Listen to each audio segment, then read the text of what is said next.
Hey, I'm Brian Blazer, and this is my son Anthony. We live out in the woods in Heflin, Alabama. We have a lot of wild animals out here in the woods, but that don't bother us. Does it bother you, son?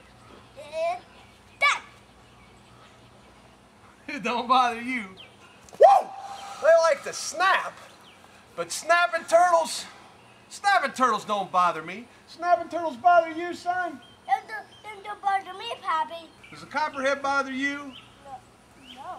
No. Snakes like this don't bother us. He's a giant rattler. But the big giant rattlesnakes bother me? No, they don't bother me. They bother you, son. Them don't bother me, Pappy. That's right. Alligators bother you, son? No. No. Alligators just don't bother us. But they don't bother me. They bother you, son? Them don't bother me, Pappy.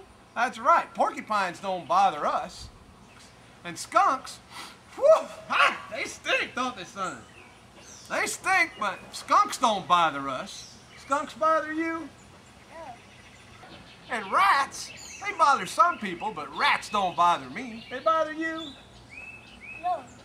No. Them don't bother me, Pappy. But bats don't bother me. Do bats bother you, son? No, them don't bother me, Pappy. Bats don't bother us. But the vultures bother me? Vultures don't bother me. Vultures bother you, son? Them don't bother me, Pappy. Now this is a carpenter bee. And carpenter bees bother me. You saw a few things that bother most people that don't bother me, but these bees bother me. They bother you, son? Them don't bother me. They don't bother you? Well, they bother me.